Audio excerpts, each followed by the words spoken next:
Les ministres, Excellences, Mesdames et Messieurs les ambassadeurs, le 25 mai 1963, le rêve de l'unité de l'Afrique eut lieu avec la création de l'Organisation de l'Unité africaine à Addis Abeba, en Éthiopie, par 32 États africains.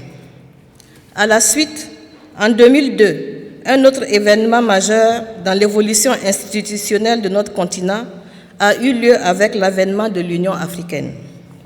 Tout récemment, l'Union africaine, à l'occasion de son cinquantenaire, envisage son avenir pour les 50 prochaines années à travers l'agenda 2063.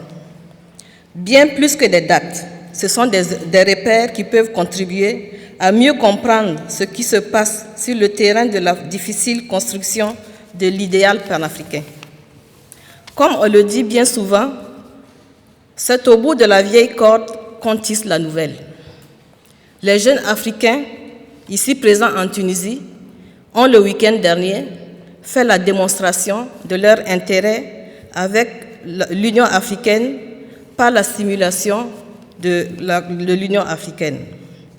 À l'occasion de la célébration de l'Afrique, je ne saurais résister à rendre un vibrant hommage aux pères fondateurs de l'Union africaine, parmi lesquels figurait entre autres Habib Bourguiba, grand leader africain.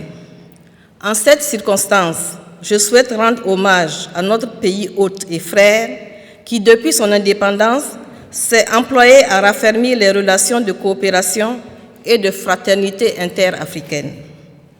D'ailleurs, le nom qu'il a octroyé à tout le continent illustre merveilleusement la profondeur des liens historiques et son ancrage dans le continent africain.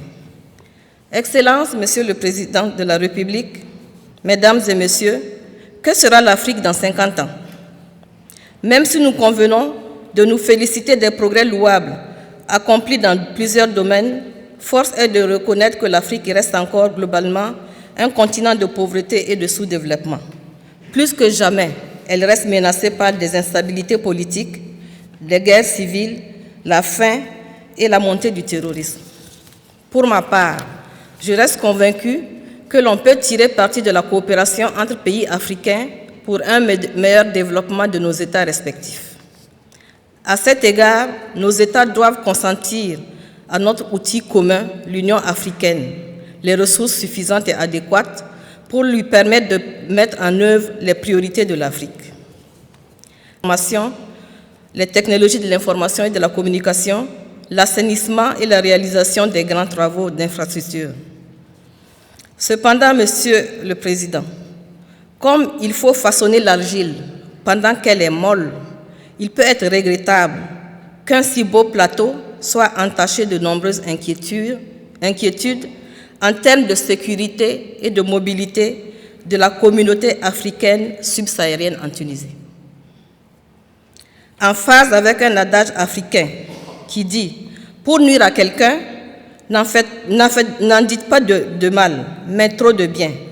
Je m'en voudrais donc, sinon que mes collègues subsahariens africains m'en voudraient de ne pas souligner les difficultés que les étudiants et nos ressortissants éprouvent pour saisir pleinement les nombreuses opportunités qui leur sont offertes ici en Tunisie. Nous avons tous une certaine part de responsabilité. Excellence, Monsieur le Président, la réussite du processus de transition démocratique en Tunisie est une victoire pour l'ensemble du continent africain. Aussi, devrons-nous continuer de soutenir ce pays dans ses efforts à préserver la sécurité, la paix et le développement pour le bien-être de l'Afrique. Vive la Tunisie, pour que vive l'Afrique, vive l'Union africaine. Je vous remercie.